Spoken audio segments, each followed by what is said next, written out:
there's even resentment or jealousy on her own team. Watch the videos. You can YouTube the Joan. Like, she get knocked on the floor. Sometimes she's picking herself up off the floor. And so Matt was like, where's your teammates at? But I'm kind of like, honestly, and y'all ain't gonna like this, I'm kind of on the team side. What you mean? Thing is, on her team side? Hell yeah. Fuck that bitch. No.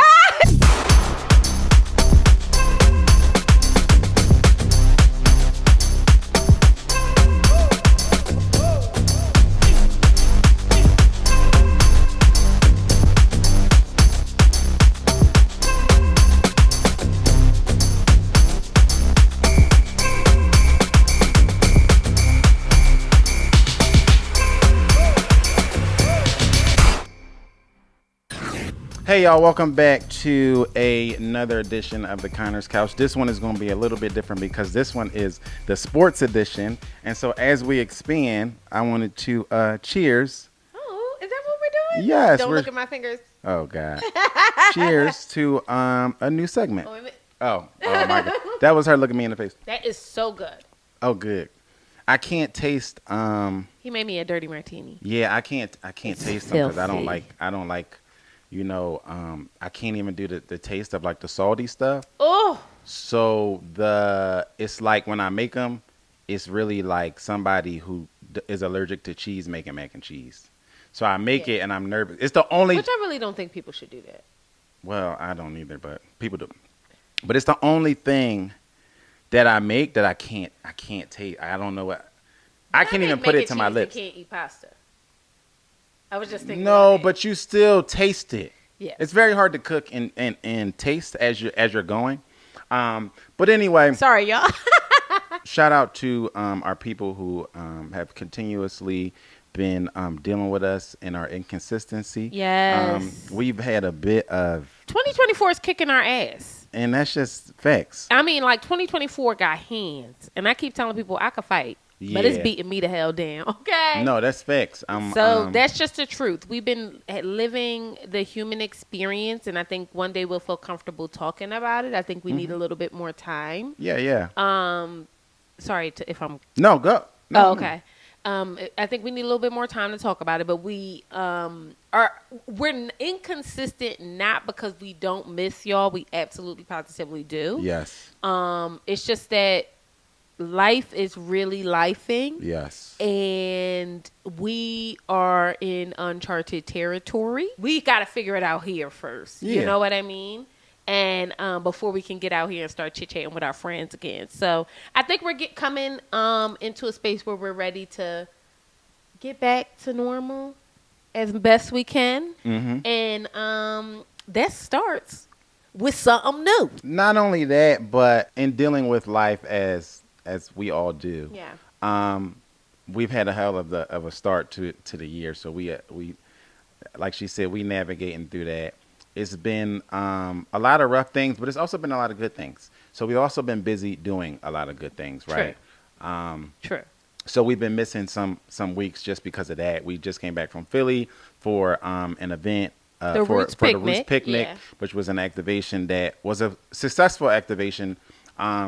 That I'm proud it came and went and it's over without a hitch, but that I was able to make happen with through what I do for the Red Cross. So it's some good things happening. Yeah, it's the second half of the year, and I'm hoping that we got our ass beat in the beginning. And it's over. We about to reap the rewards of, you know what I mean, fighting a good fight. Yeah, we hope that it's over. Yeah. So we've been traveling with that. We just got back from Philly. It's festival season, so we was away the other week. Not away, we was here the other week running around, but we had a bunch of people in town too for the festival that happened in Vegas, and then we went out to 29 Palms and played a festival out there. Yeah. So it's the summertime, but we're gonna try to get a little bit back on the good foot and try to be a little consistent, even with these new segments and things that we are doing as well. So hello to the new folks that are here. And thank you to the people who continue to continue to rock with us. But make sure you best down subscribe to this Mammy Tatum channel, okay? Because we in here. I am Intisar Eleanor, but you can call me Zar if you didn't know, okay? Because we cousins over here. Yes. And this is my beautiful husband Joe, okay, with the teeth. Right. Like she said, with some new things come some new segments. A little backstory. So I had a sports podcast that basically came out of the pandemic, like everybody's podcast did. Yep. Except ours was a little different and unique in that it was called Backstage Sports. That's the head I have on right now. I see what you did there. Yeah. And it was a little different and unique in the sense that it was a lot of our, people in our network, our friends, our colleagues, both in the entertainment world and in the sports world. And that came and just, we was all sitting around in the pandemic. So I figured let's have, some of my people come on and talk sports that don't really get a chance to. Everybody, all of my friends and things like that, almost everybody that I associate with has some opinion on some of the goings on in sports. And so a lot of times the name was born from, a lot of times we be backstage at a show. And I remember seeing a meme where it said what people think happened backstage and what people actually do backstage. And the what people think, it was bottles and girls and all this other stuff. And the right side, it was just a bunch of dudes on the couch, like just chilling. Yeah. And that's pretty much the reality of it. And so while we were just a bunch of dudes on the couch just chilling, the conversation would just naturally go to sports, right? And so I've been a part of some really great, entertaining conversations backstage at a show, in a green room or whatever. And so during the pandemic, we figured, why don't we just put this on camera? You know what I mean? Having really great conversations with really great, interesting people. So at first it just kind of started with me and my buddy who was in the band with me, who kind of was there with a lot of those backstage conversations. And when somebody said, y'all should tape this because this is, annoying and also entertaining. And then it expanded and we started having guests on. So we had, and that ended up being really going really well and being really well received, especially by some of the people who I asked, because it started with me just asking people who I knew, right, that was in the industry and things of that matter.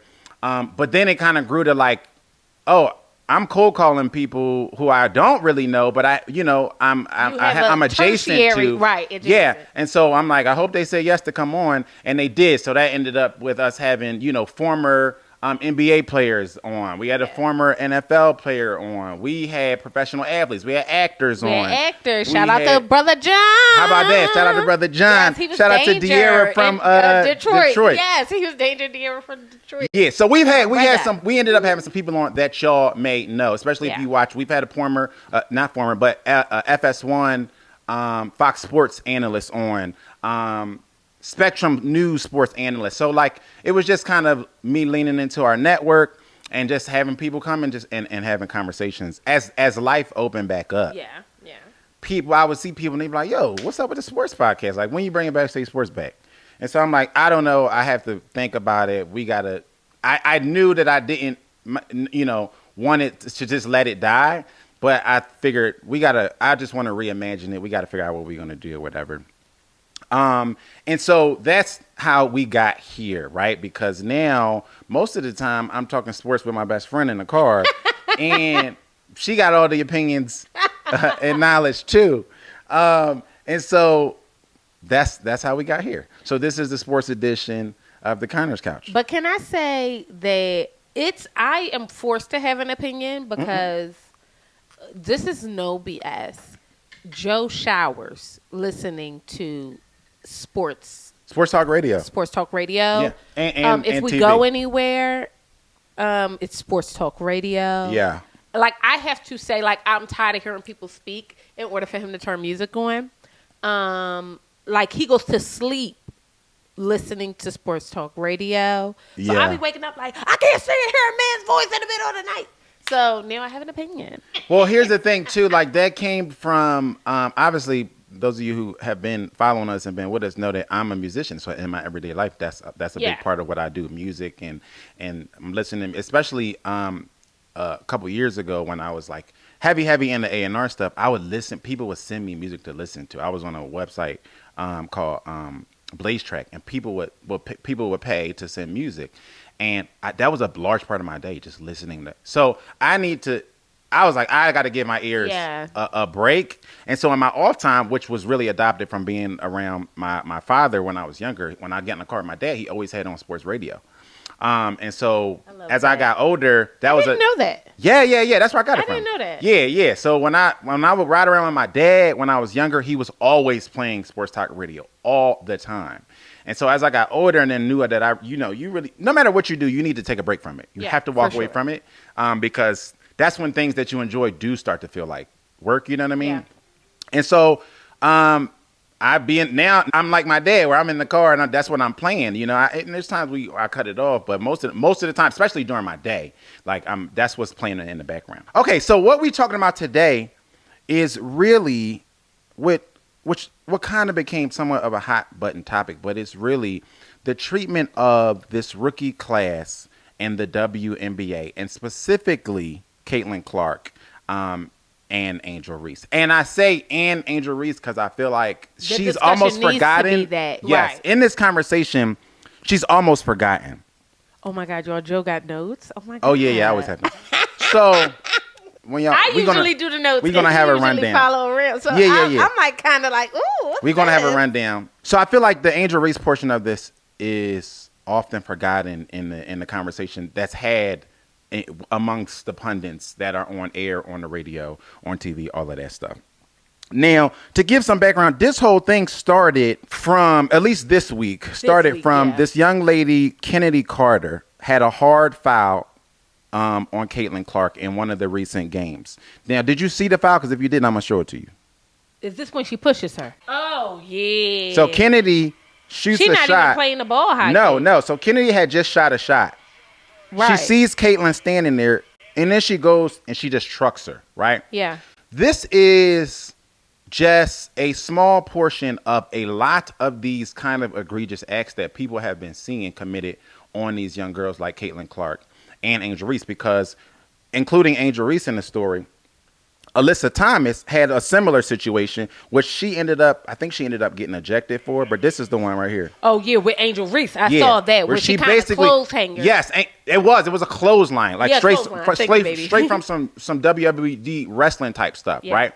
And so we've been seeing a lot of this now. The season is very young. We've been seeing a lot of this happen, and particularly to Caitlin Clark. And so the narrative around it has been figuring out why this is happening in the way that it's happening, right? And so a lot of people's opinions have been, one, there's obviously some jealousy there, right?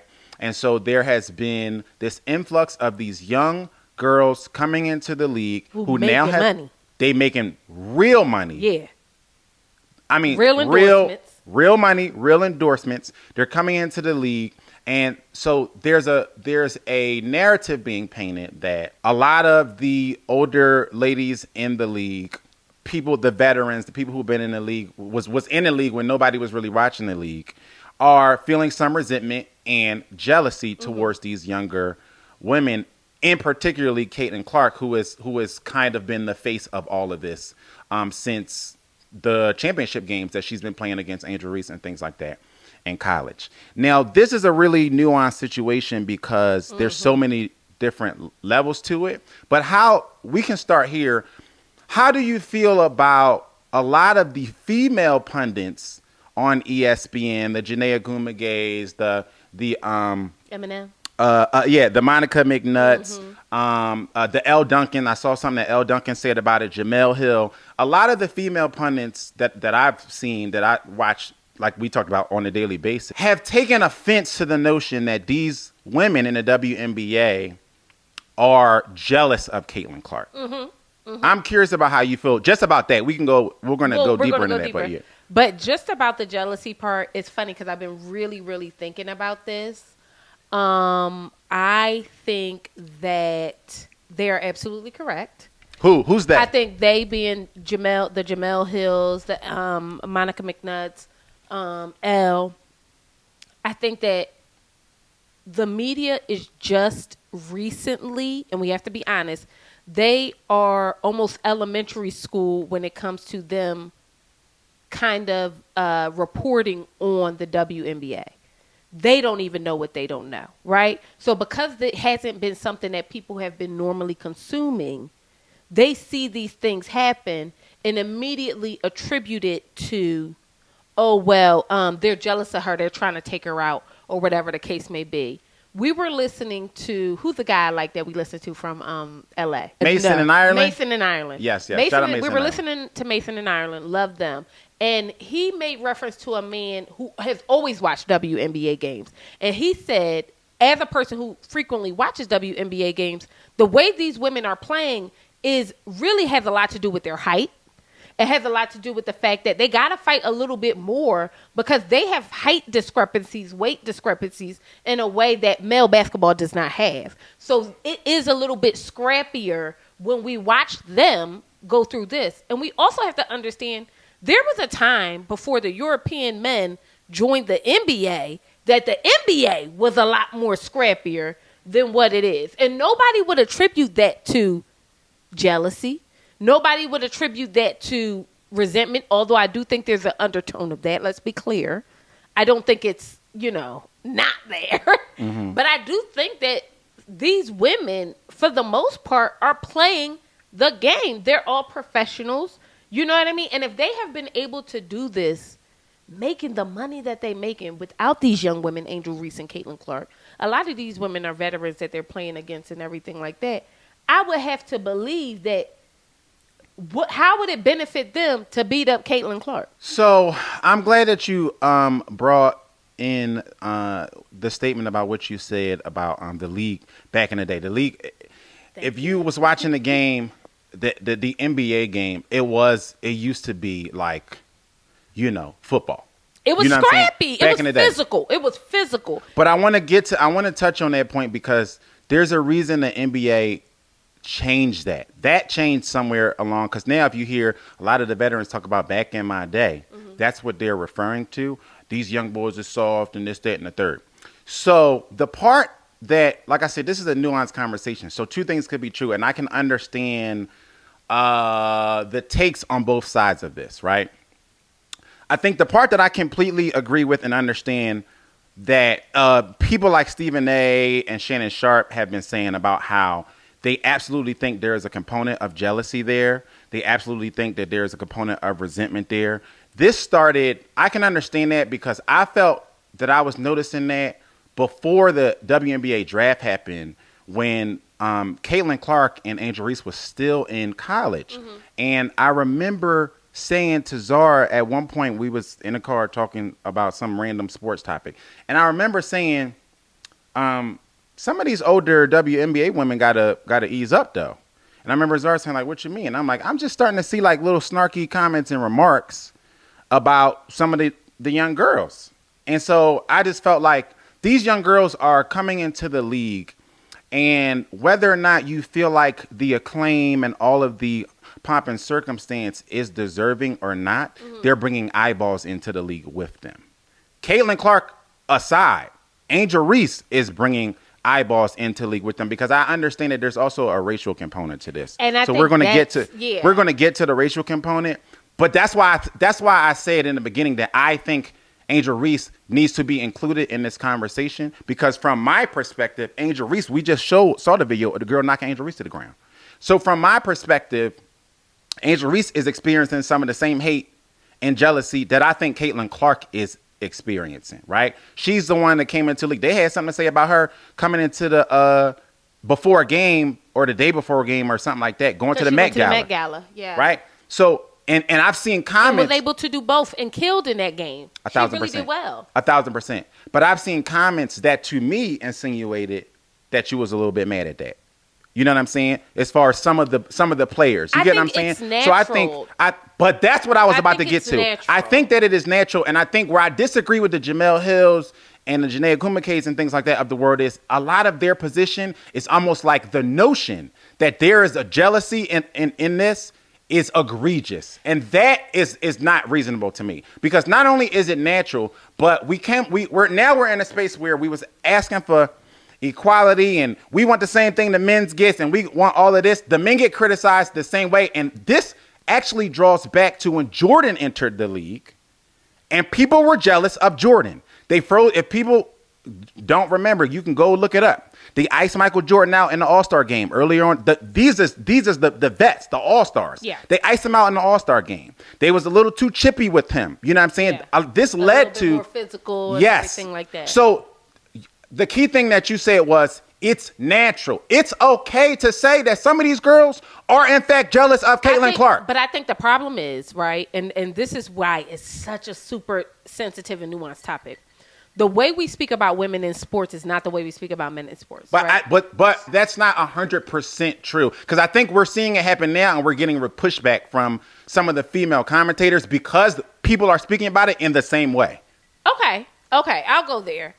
What I believe, though, is that this conversation around the reason why I think it's natural for them to have a jealous feeling. 100%. I think, and that's okay. And I think that's fine, right? I think you're not a competitor if you don't feel a want and longing to compete. Absolutely.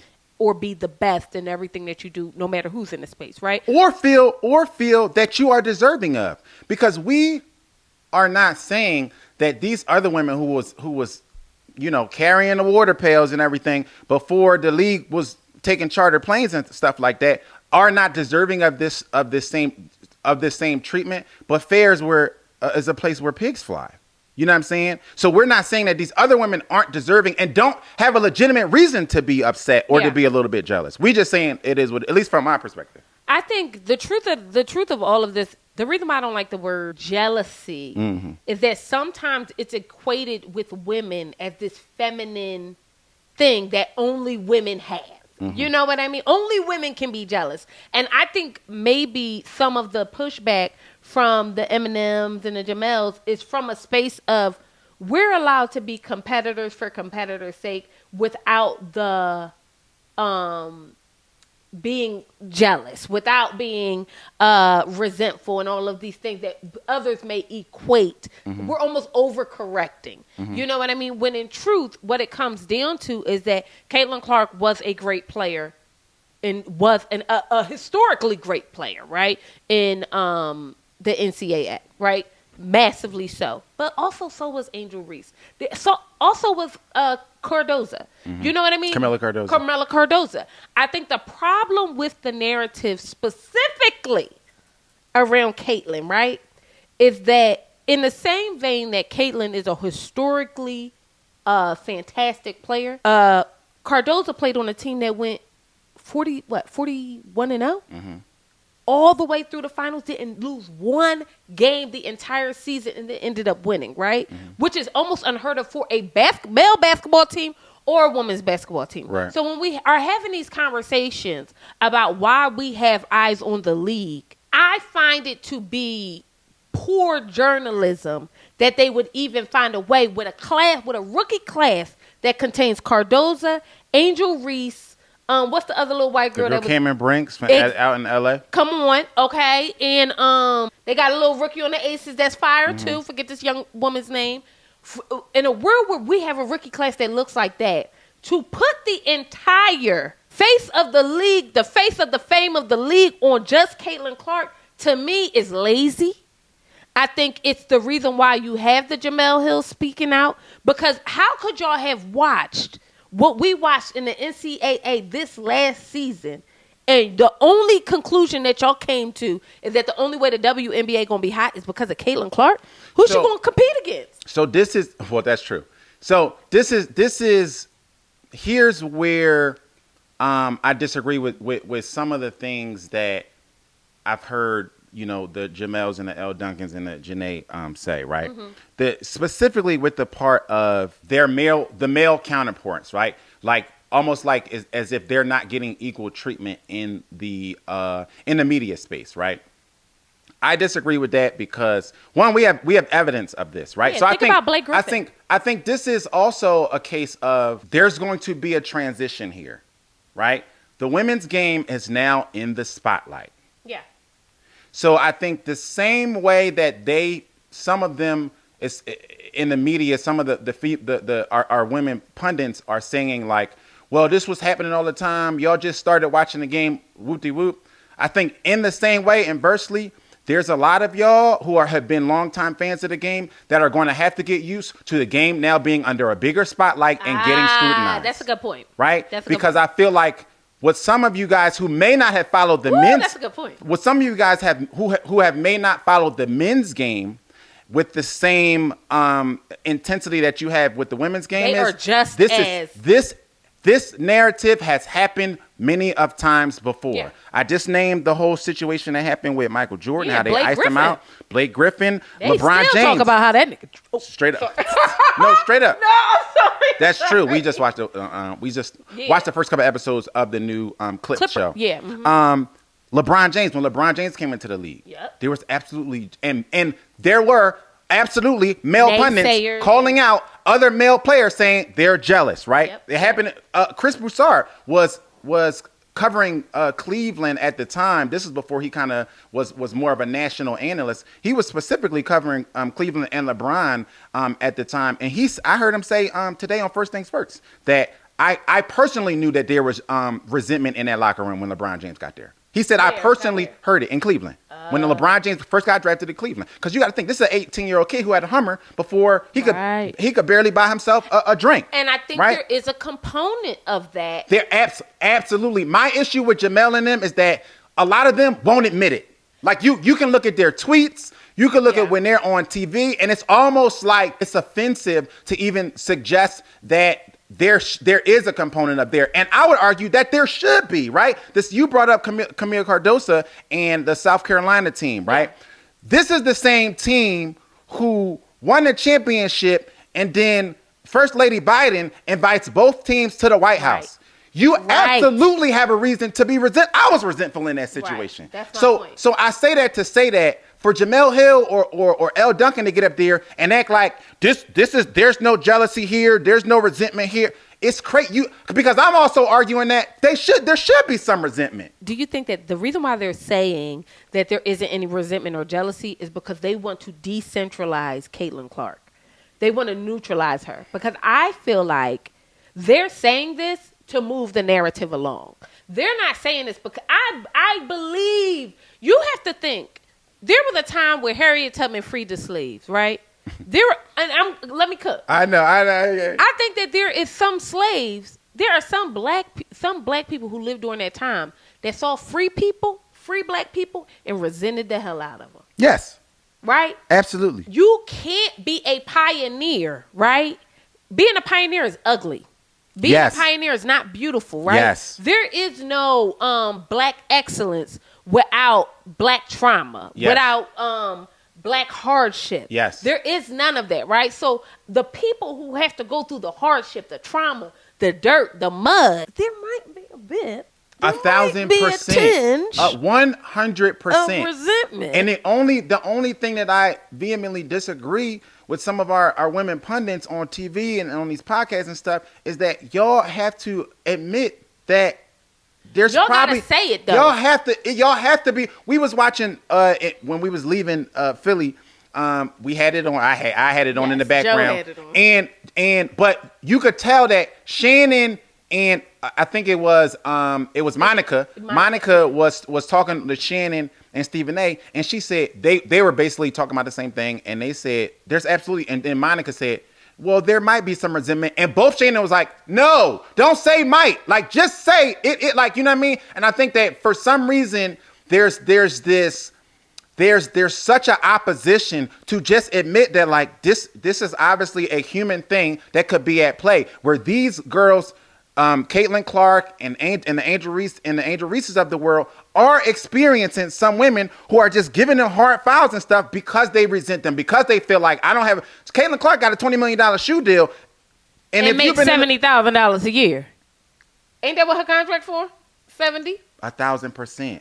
So the idea that no one would be jealous of that. It's not real life. It's just not real life, y'all. Because they brought up something on Stephen A. and Shannon's show. They brought up the All the Smoke podcast, right? That's what it's called. What Matt Barnes said. With Matt Barnes, where he was speaking to the fact that how could she be fouled in that manner and her team not even help her up, do any of that? 1,000%. But I think because what he was saying was there's even resentment or jealousy on her own team. You can see her. Watch the videos. You can YouTube the Joan. Like she get knocked on the floor. Sometimes she's picking herself up off the floor. And so Matt was like, "Where's your teammates at?" But I'm kind of like honestly, and y'all ain't gonna like this. I'm kind of on the team side. What you My mean? thing is this, like, you got to think. On her team side? Hell yeah. Fuck that bitch. No. And I mean that, and I don't even think they mean that, because Monica made a valid point. Everybody's not like that. When they call it all the smoke or whatever the case may be, that's because Matt Barnes really is violent coded. He about to smoke. You know what I mean? But I do think that there is a space where you got to get your knocks. We all watched Love and Basketball back in the day, when Monica was on a team and she thought she was that chick and the other girl had to check her. Like, girl, you going to have to learn. You was playing that in the NCAA. That's not where you at right now. You know what I mean? Like, we are professionals. So, yes, are you going to have to get your knocks in or whatever the case may be? Hell yeah. That, to me, is for everyone. So here, we're not going to act like, the problem is, and this is what I think why they're trying to decentralize the idea of jealousy. Because that would take us into a conversation of how people perceive white women in America. Y'all are under the impression that y'all get to play these sports at the highest levels, and we supposed to be like, But here, girl, you're going to get checked. But here's where I understand. I push back on that idea, because that's why I said in the beginning, Angel Reese absolutely has to be infused in this conversation. Because here's where I side with what Stephen A. and Shannon was saying about this golden goose thing, right? And where we split about that, because they were saying Caitlin Clark is the golden goose and you got to protect the golden goose, right? Where I split with them is, I don't agree that it's only Caitlin Clark is the golden goose. I think that, which takes us right into the comments that Angel Reese made about herself and about her being left out of this conversation. I don't agree that only Caitlin Clark is the golden goose. I think Angel Reese is also a part of being the golden goose, right? So Angel Reese made a comment basically saying the reason why we're watching women's basketball is not just because of one person, it's because of me too. We just watched a video of her talking about that in an interview or whatever. And I 100% agree with her.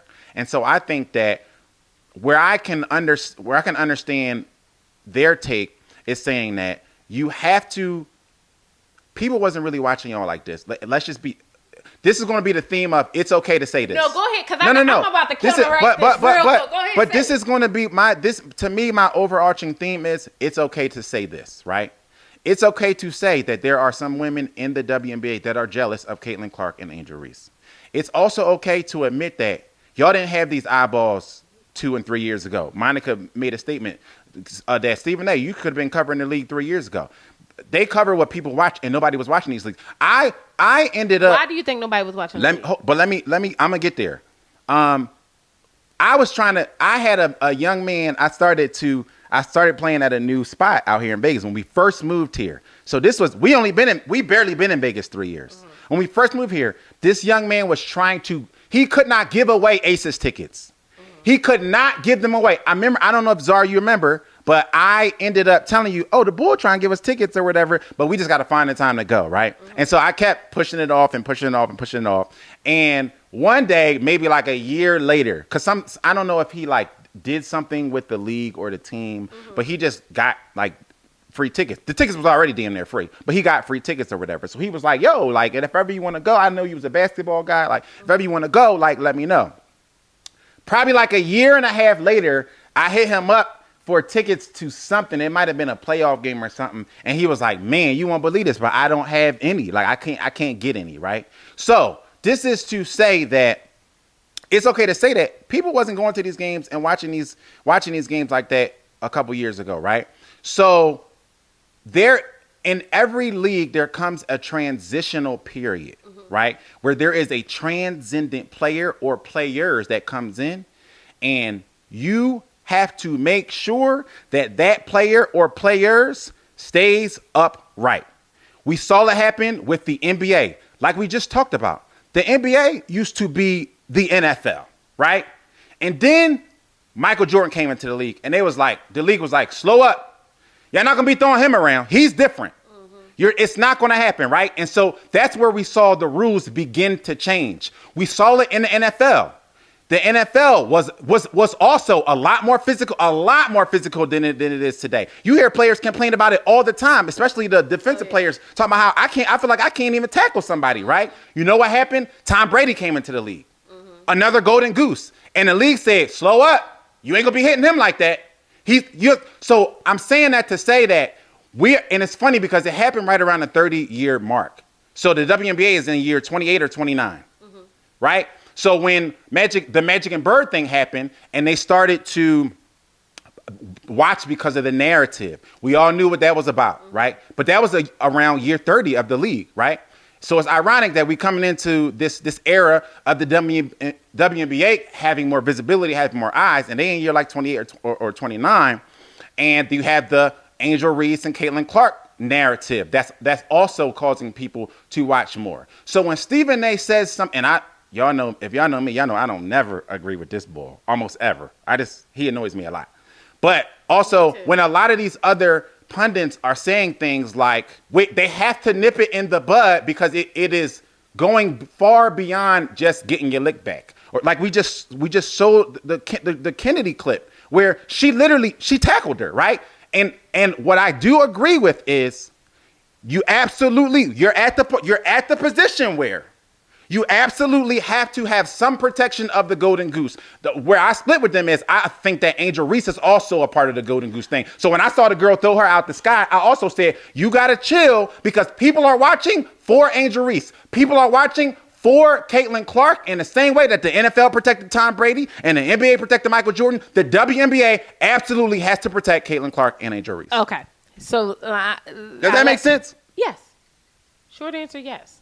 But I'm gonna say this: I have big issues with the media because the media will have you believing that something is not popular, or because they have spent the narrative that it's not popular, then it's not popular, right? Then people don't want to look into it or whatever the case may be. The reason why the WNBA is hot today is not because of Angel Reese, because they were not in the WNBA.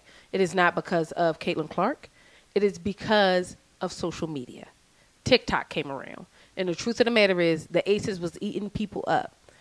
If I was the WNBA right now PR team, and you need to make this a TikTok. If I was the WNBA PR team right now, and where Angel Reese said, what did she say about Me Too? What did she say? Pull up your quote again. Oh, so Angel Reese said, the reason why we're watching women's basketball is not just because of one person, it's because of Me Too. And she said in the video, I want y'all to remember that. But wait a minute.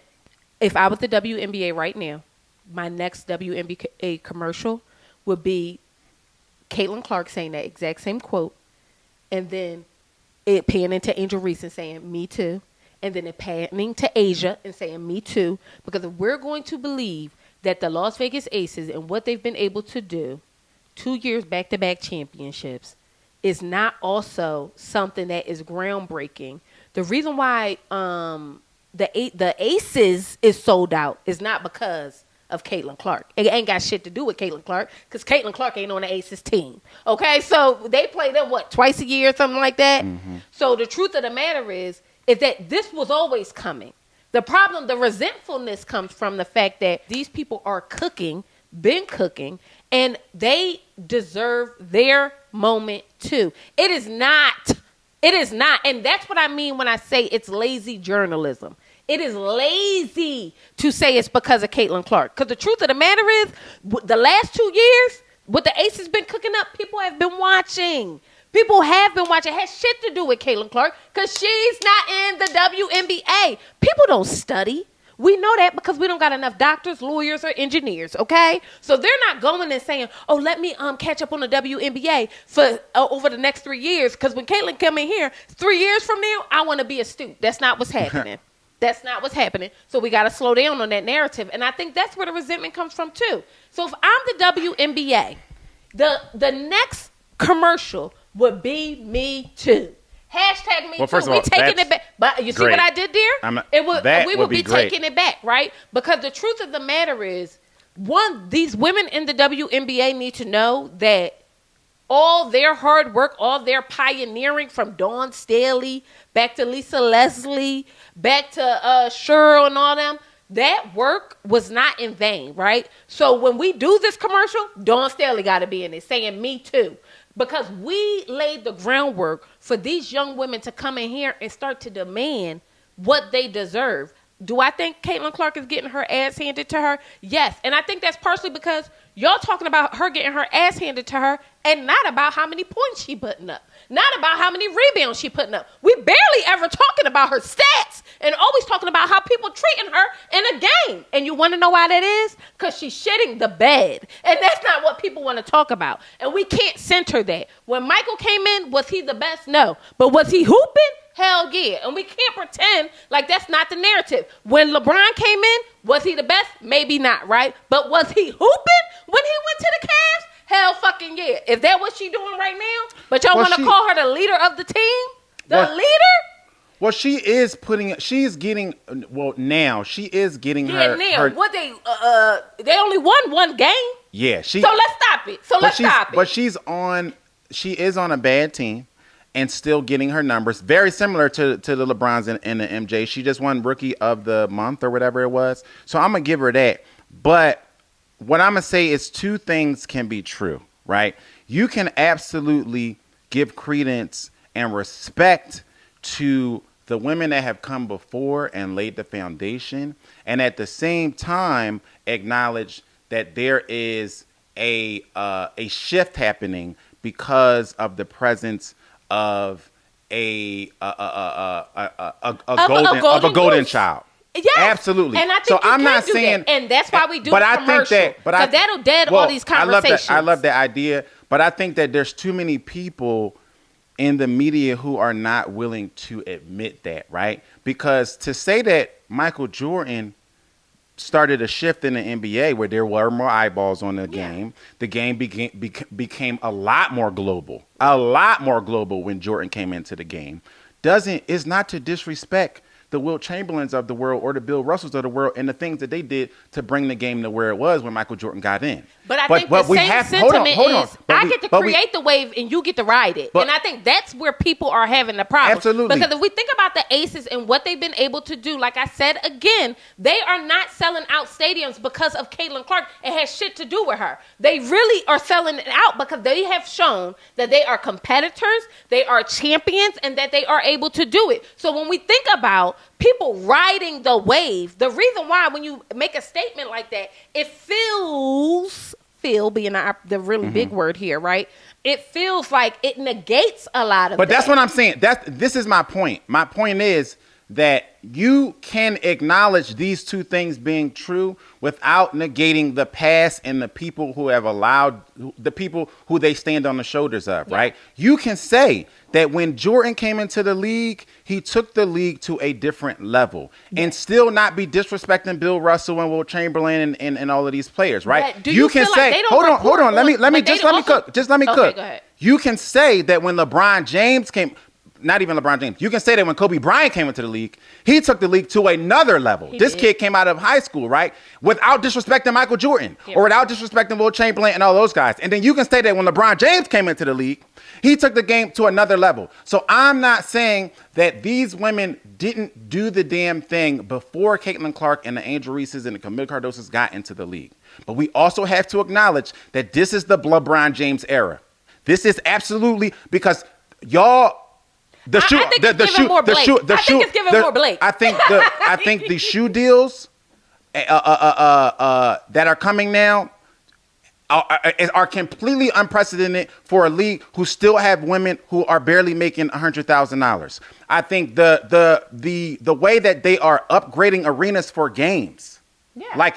Ellie the elephant, and the way the mascots is cooking. I see you put. I'm a fan. But the way they have changed in the first 2 or 3 weeks of the league, where the Fever, who is not a good team, ended up playing some of these other teams. They've had to move stadiums, right? So we can't move stadiums because of capacity. To have enough because of the Fever, because of Caitlin's. That's what I'm saying. Yes. Her effect. Yes, they've had to move stadiums to go to bigger stadiums because most of the time, a lot of these WNBA teams don't have their own stadium. Right. Even the Aces here, the champion back-to-back Aces here, don't have their own stadium. But they play in an arena. They do play. They're all playing in arenas. What I'm saying is, many of them don't have their own arena. Yeah. And so now, since Caitlin has come into the league, this is the first time that they've actually had to move games around to bigger to bigger arenas and things like that. So what I'm saying is to say is we can we have to acknowledge that this is different. Y'all wasn't flying on private jets and getting offered shoe deals and all. This is a different time. And so I think that where the nuance comes in is we can acknowledge that this is a transition, that this is a different time, and not be disrespecting the Cheryl Millers and the OGs of the world. The same way that we did when LeBron James came in, the same way that we did when Michael Jordan came in. But the problem is, I don't think it's a matter of disrespect. I think it's a matter of pioneering. But they feel disrespected. I think they feel naturally. I don't think they feel disrespected. I think they feel naturally resentful in a way 1,000%. Where you have fought tooth and nail. Imagine you would have to be so in love with basketball, right? To decide that I'm going to play this game even though I know I should be getting paid more to do it. Yes. So it's a natural, 1,000%. But that's why I don't understand why we get the why y'all get up here, the L. Duncans and the Monica McNutts, and y'all get up here and say nobody's jealous. This is how the league always been. That's not true. It's just not true. But wait a minute. But to your point, what I think is true is that you made a very valid point that when Tom Brady came into the league, they start putting in different things. They said, don't touch our golden goose. Exactly. And I think... And I'm telling you right now today, don't lose your train of thought. The WNBA is actually going to take action the same way. Oh, it's not a They're not going to... We're not going to see a lot more videos of Caitlin Clark getting tackled like we did. But it's not just We're just not going to see it. But Angel Reese, too. That's what I said. Angel Reese in the beginning of this. It's not just Caitlin Clark. And guess what? It's not just Angel Reese. I just watched... But they are the biggest ones. The teacher lady. Oh, God, y'all. I'm so bad at these names. I promise y'all, when I do this next week, I'm going to be better. But... there's a young woman. She does like the witch, the Harry Potter. If you was a black woman in Harry Potter world, she does like this like little skip. She was just talking about the WNBA and how it could be real. Like they be going in the WNBA. She was showing that it was not a Caitlin Clark on the floor. It was not a Angel Reese on the floor. She was just trying to show just how these women work, how they fight and everything like that. Just like the man was saying on Mason in Ireland, that it's always been a physical game, and that's primarily because of the height discrepancies, the weight discrepancies that happen with the women and everything like that. Because you could be a dog and be 5'7". You know what I mean? Uh-huh. So you got to be physical, right? So I do think there is an element of that the Jamels and everybody's trying to centralize, right? I think the biggest thing here is that they're only going to win because, if I'm being honest, they're only going to win because Caitlin Clark is that girl right now. I think the problem is that the media is not as critical of her as they are trying to protect her. And that's the issue that people are having. Because y'all are trying to protect someone. People are really the girls is out here balling. And I think that leads to some of the keyword natural envy. Because I think that you are right. Some people are leaning towards that direction. The same way that, guess what, y'all? They did for Michael Jordan. They did for Magic and Bird. They did for LeBron James. But I think, this is my part. This is where I don't like the narrative that this is just the big bag men of the media world picking on the women's game. So, I don't like that narrative. Let me tell you why. I do not like that. Because this, again, we can show you history of this happening in the past. And that's where I stand by my statement when I said that some of y'all got to get used to being in the spotlight, because now this game is in the spotlight, because we have a lot of women pundits now who for so long cried for attention and equality, who now are saying things like, well, so-and-so don't know enough, so he shouldn't be on ESPN talking about the game. You can't say that we want the game to have the same amount of exposure as the men's game and now say, because we don't like what y'all saying, don't talk about us. So y'all got to figure out what y'all want. Okay, y'all cannot do that. Let me go there. This is how I'm going to combat that, right? The bigger issue I'm having is it's equivalent to them, to me, talking about soccer. You know the rules of soccer. You don't know the nuance of football and soccer, right? Football, the international, the European, right. So, for me, our OBGYN said she's not a cardiologist, so she could just say whatever she need to say about being, you know what I mean, whatever you going through, whatever OBGYN speak, right? But she can't talk to you about a heart. Because she's going to get nervous about having a conversation about the heart. Because she understands that I'm not really well versed in that. I have a good idea about the body, but specifically the heart I have an issue with. I think the biggest issue that these women, the Jemele Hills, the Eminems, and the L's are having is that these men are speaking as if they are an authority on the WNBA, and it is very clear. It is very clear that they are not. And the problem is with the media and propaganda is that if you have the power in the numbers, what you have to say is going to go far. I could be over here like, no, y'all, I'm trying to tell y'all it's not like that, right? But you're the one with the microphone. And that's what kind of leads. Although I agree with the sentiment of that statement, I'm gonna pull a Zar on Zar because I hate when she does this, but I'm gonna do it. This is gonna sound bad. But the truth of the matter is, beggars cannot be choosers. This is a league that I remember watching some WNBA games where you could not see people in the stands on the TV screen. Okay. I remember hearing some of the women complaining about the fact that they were on shitty buses. Yeah. I remember hearing them complain about having to take commercial flights. Yes. So you are at this point. Remember, I talked about the transitional point. You're at the point where you just need people talking about the league, period. You need people with platforms talking about the league. Okay. So that's what I meant by when I said you can't cry for equality and attention and coverage for years. And some of y'all been in the trenches, speaking of the Monica McNutt and the Janaea Kuma case, who were hired by ESPN to specifically cover the WNBA. Some of y'all been in the trenches for years. Yeah. We watched the First Take this week I think it was on Monday, lead the show with a WNBA segment, which has almost never happened before, right? Which Monica called out. So you cannot wait for people of authority. You can't wait for people to be experts to then start talking about the league. You just need people talking about the league, period, because right now there are still women in the league. The league is still very small. So there's a lot of, but let me get there. One of the big problems that the WNBA has is that today, with the Caitlin Clark in the world, with the Angel Reese's in the world, and the Cardo, all of this, one of the big issues that they have right now today is that there's really good to great to phenomenal women basketball players who cannot be a professional because there's not enough teams.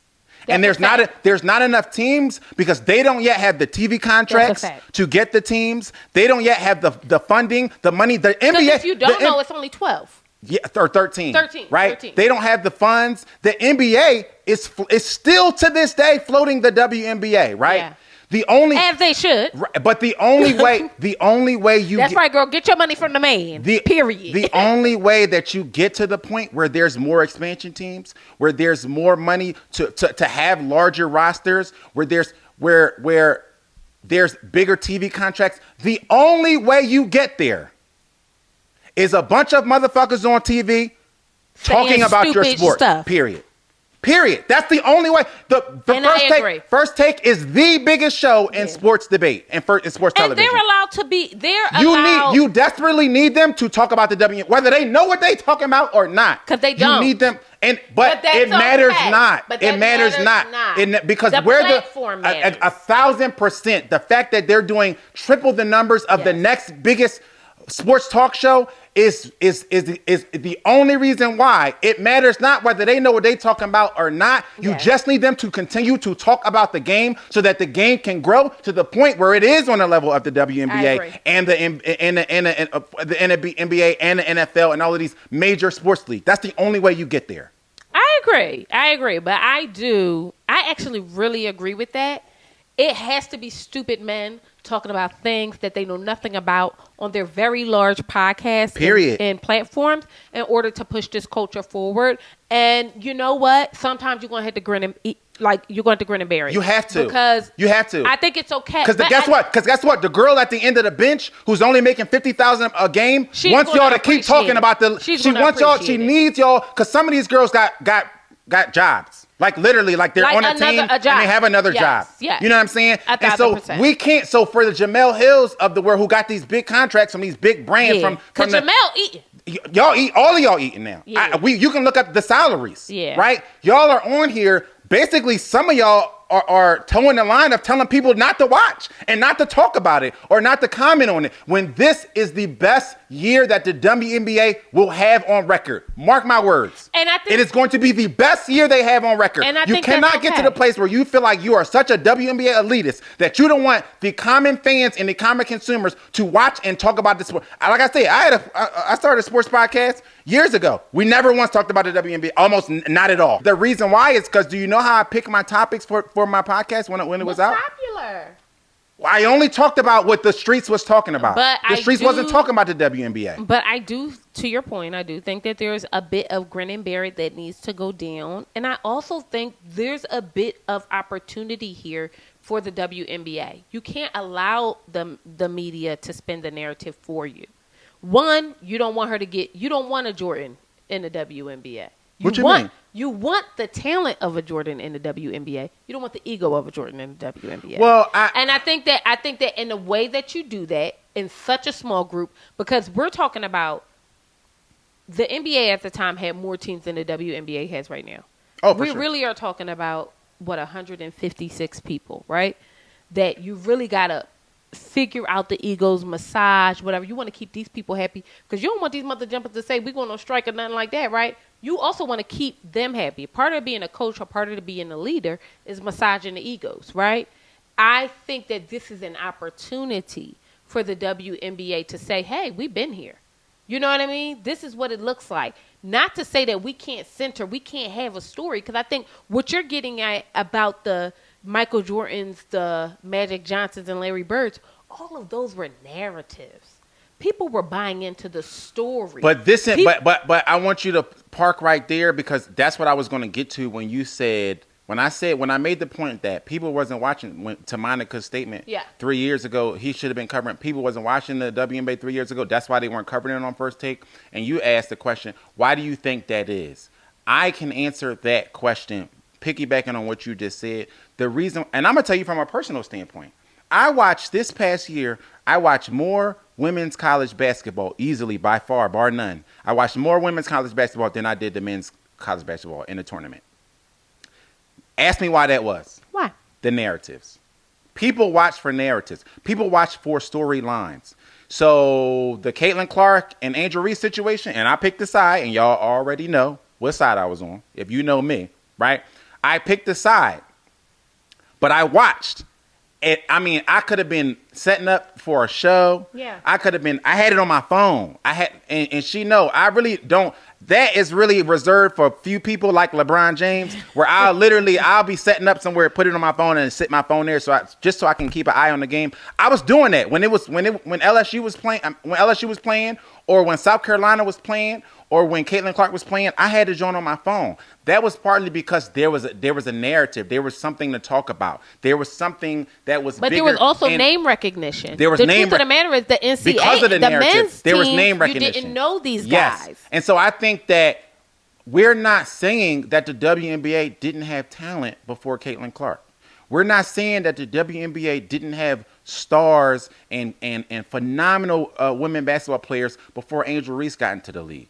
But what we are saying is we were not watching because there wasn't this Magic Bird narrative that now Caitlin Clark and Angel Reese had. It wasn't there. But they're right? not even trying to make it. The problem is that the truth of the matter is the league is not as explosive and all eyes on them right now because of Caitlin Clark alone. No, that's true. That's really the problem. That's what Angel said, and I agree with that. We agree with that. And I'm saying just this year, right? This year, the league is not that way just because of her alone. Like 100%. We have literally, this is a star-studded cast of young women who came into the league as rookies that had phenomenal college careers. Yes. You know what I mean? So I think that the problem is the centering. Nonetheless, though, I think that the WNBA does all basketball and sports of all kinds are for men. It's soap operas.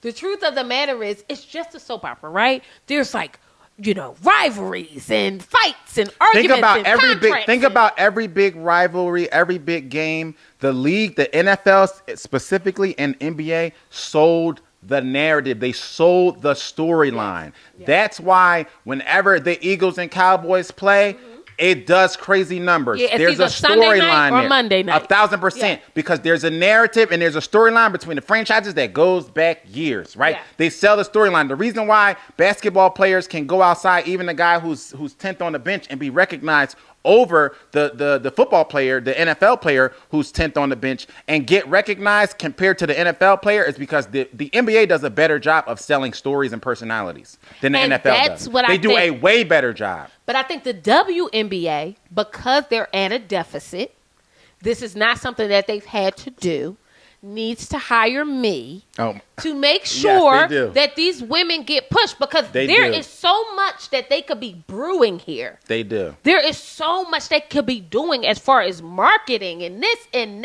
that they are not doing. And the truth of the matter is, the people who are losing is the WNBA. Yes. Because we're talking about the WNBA, but they could be growing the WNBA. Yes. And I fear they are not. So, and I say that because the WNBA didn't even know what they had.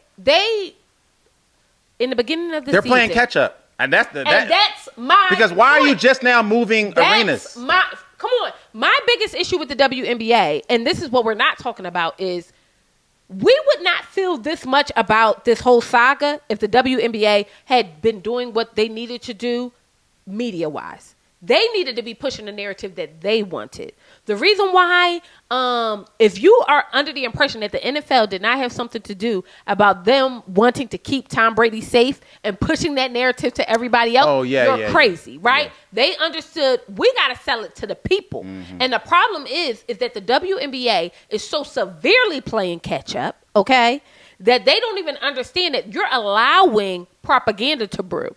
And that's where the resentment is brewing for the team. Yes. Because now their leaders, the umbrella for which they sit under, is not protecting them. Do you think that the people on the teams in the NFL may have felt some way about Tom Brady being, treated a certain way or whatever the case may be? But they understood that meant that we kind of eat too. Mm-hmm. That meant that we ain't going to get beat up as bad, and we're going to eat as well. And we're going to have to figure out how to get down or lay down with that, right? The WNBA is doing a very piss poor job of not rolling these women out the way that they should have. Yes. Ain't no way you get a Camila Cardozo who went 40 whatever in and was balling, okay, the entire season. Yeah. And you don't find a way to make her the star. Yes. But not only does that give you, and I'm going to tell you why. Because that's an international audience, okay? Yep. Isn't she from Brazil? And guess what? Brazil? The WNBA is not yet. But do you see how I'm cooking? The idea that you missed the opportunity to center somebody from Brazil, which outside of Africa has the largest demographic of black people. Yes. Outside of Africa is mind-blowing to me. Yeah. The opportunity that is missed. That's why we cannot get mad at the Stephen A's and the Shannon, because they're doing their job. Yeah. We're missing our job on the marketing side. The idea that somebody right now is not flipping what Mother Jumping and Angel Reese just said and turning that into a national Mammy Tap commercial for the WNBA, it's absolutely wild to me. 100%. Now, I would have did it immediately. It would have been like, oh my God, we gotta jump on this. 100%. But the problem is that they have been operating in such a deficit for so long. I'm certain they don't even have the talent. They don't even have the infrastructure. To even understand. They probably don't even have the infrastructure in the front office. It's no way that Caitlyn should be, and I mean that out of respect. Caitlyn don't got no NCAA rings.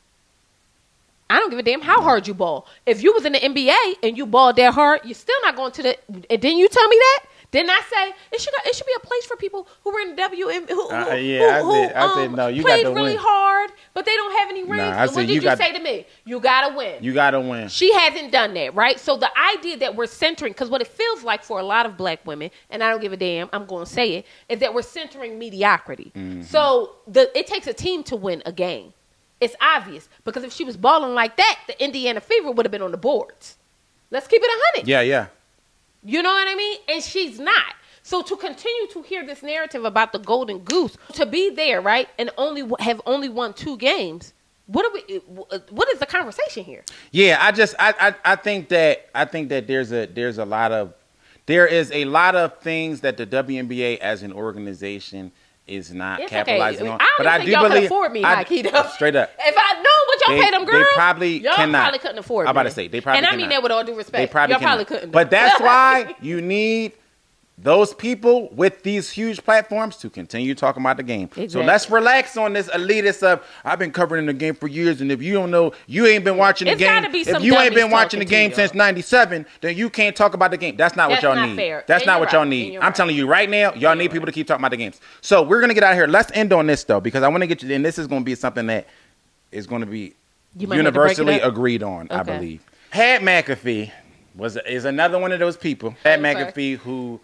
for those who don't know him or are familiar with him, as a former NFL player, he started a podcast. The podcast blew up to the point where it got picked up by DraftKings. He had a big deal or something like that by DraftKings. And then recently, about a year or two ago, got a contract from ESPN.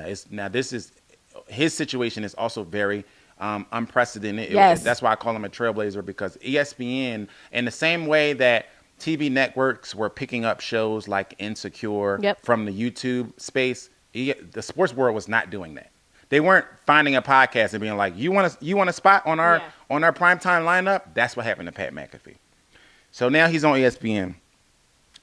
He's one of those people who are now talking about the league, who most likely probably should not be in the theory of it, but the platform is huge, so we got to give it to that. Okay, yes, and we want the girl to be seen. But this is where we draw the line. So this was a segment on his show. I'm nervous. Yesterday.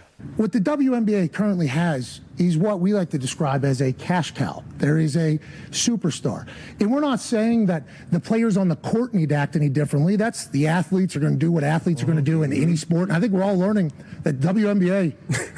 That's old school football, baby. That is old school football. But I would like the media people that continue to say, this rookie class. Nah, just call it for what it is. There's one white bitch for the Indiana team who is a superstar. That's where we got to draw the line. But do you understand what I'm saying? When people say, where we have to draw the line. When stupid people are talking about things they know nothing about. 1,000%. That's what I mean. Number one, he was almost cooking there. He was almost cooking. If you watch the full clip, he was almost cooking. Because he was like, we just, the athlete's going to do what athlete's going to do. But for us to, the problem with this whole conversation is that Caitlin can lead in anything. Caitlin can lead in rebounds. She can lead in points. She don't lead in rings.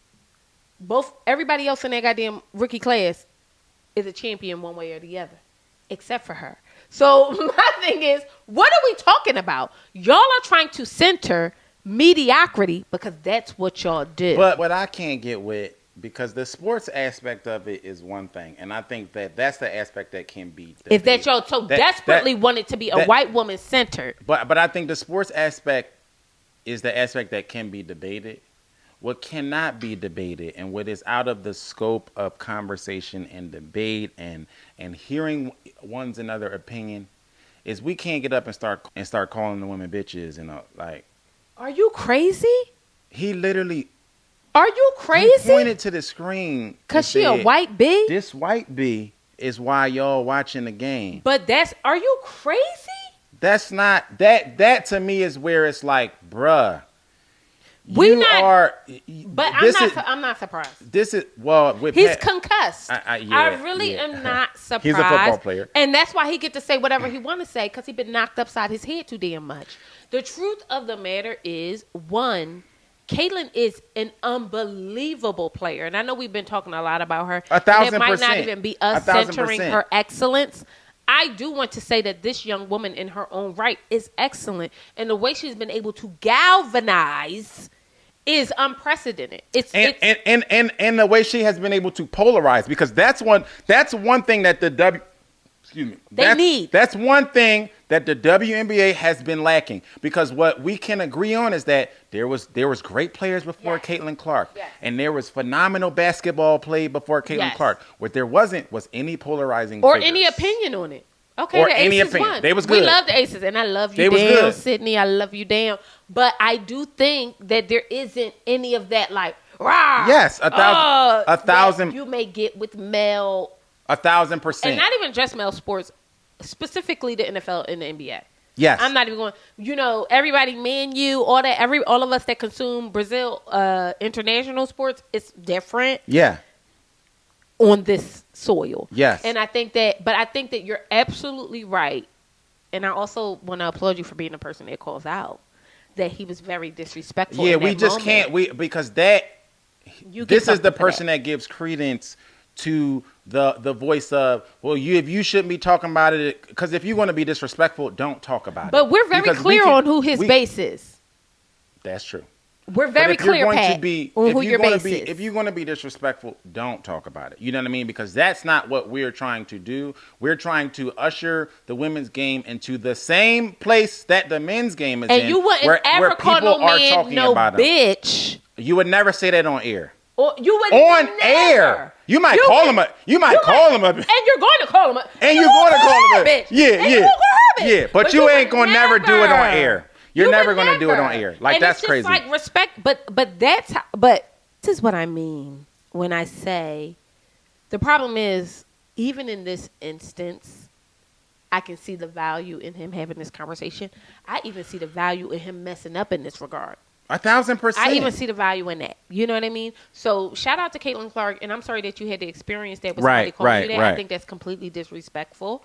So shout out to you, because that's a lot to deal with. It is. However, but this is another. But let me just, and we're going to end on this. This is another reason why I feel like this being people are going to have to adapt and get used to the women's game being under a bigger spotlight, because what comes with eyeballs, what comes with popularity, critics, all of this, critics, disrespect, nappy-headed hoes. Y'all remember all that? of that. I remember when Zar, and kudos to her because she's come a long way in this space. I remember when Zar first started her YouTube channel. For those who don't know, who are just or might be new, Zar started. I'm only on YouTube because of my wife. When she first moved out to LA, she started her YouTube channel, and then she was super consistent, and then growed, right? And it grew to over 20,000 subscribers. And then we would be going somewhere, and she would be stuck on the negative comments. Oh. She would stew on them, right? And at one point I said, listen, as much as I want to fight people in the comments, because I'll fight my man holds me down. Let me just say that. Yeah, I ain't gonna say too much. My man holds me down. But as much as it's in my nature to fight for her as my best friend, as my wife, I said to her, this comes with the territory. You got 20,000 subscribers. You can't think that everybody in the comments is going to say, oh, you're so beautiful, you're so funny, you're so pretty. That comes I am all those things. 1,000%. But as your platform grows, so does the comments. Yeah. So does the hate. So does the negativity. Shannon Sharp just talked about it. Shannon Sharp did the Cat Williams interview, and he said all of a sudden, everybody had an opinion about Shannon Sharp. I was gay. I was this. I hated women. I hated this. And he said, how did we get here? He said, and I talked to my sister, and she said the same thing I said to Zar in the car that day. She said, Shannon, this comes with the territory. You have to understand that now your platform is bigger, your platform is growing, and with more eyeballs comes more criticism, comes more negativity. So you have to get thicker skin and be able to stay above the fray. And so I say my advice to those of you, the L. Duncans and all the Janae Kumikays and all that, which I know you are super protective of the league, as you should be. Yes. Some of y'all played in the league, but y'all gonna have to get down and dirty with the rest. But y'all got to get thicker skin. Y'all have to get thicker skin, because I'm gonna tell y'all the same thing I told my wife. With a bigger platform comes more eyeballs and more criticism and more BS, like what we just heard from Pat McAfee. But the good part about it is that means you're growing. The saying is something like, you ain't growing if they ain't hating, or something like that. But This comes with the territory. Okay. I agree. And the truth is, we need a woman who is a Stephen A. We need a woman who's a Shannon Sharp, who will yell and scream and say stupid ass stuff out their mouth while they on a large platform. Monica, I thought, was amazing and was poised and was all these things. But I think we need somebody who down in the gutter who gonna say the things that we need somebody to be polarizing. Well, some would say that was Jemele Hill, but they let her go. I don't even think Jemele Hill would cook when it comes to WNBA. I think it's easier for her to talk about male-centered sports than it is to talk about. It's hard being a black woman, and sometimes we want to show the best of ourselves all the time. And I think that it's easier to be lowbrow when it's men's sports than when it's women's sports, because you're not just being a woman talking about a sport, you're a woman and talking about a woman's sport. So you want to do it in a specific way. You know what I mean? You want to be the person who uplifts them and really speaks about the numbers and be the analytical piece. But we need somebody who willing to all that stupid ass shit Stephen A. be doing. And it's coming, but y'all have to. But come on, girl, with more growth, it's gonna come more criticism, more people with a play. Everybody got a microphone. A little bit more personality. I love Monica. Yeah. I love Elle. You know what I mean? But I do think we need somebody who has. And I'm a fan of a lot of the women analysts that are in the sport. I love Joy. Y'all know that Joy Taylor is my favorite. Love Joy Taylor. She's actually my number one. I love Joy Taylor. And she's normally makes the most sense. That's my girlfriend in my head. So hey, boo. But I just think that if y'all want the game to grow, you have to let it grow. Cheers to you for our first sports segment. I thought don't do too much. I thought that because I'm gonna ask you in the next one. I thought you were amazing. Thank you, Bubba. And I look forward to doing this again. Good. Those of you who are new and haven't yet, like my wife says, bust down. Make sure you like and subscribe and follow us. And dig in the crates. We got videos. We do a lot more than sports. So dig in the crates and see what else that we bring to the table. But thank you guys for joining us. This is another episode of The Conner's Couch, and we will see you guys later. Peace. Bye.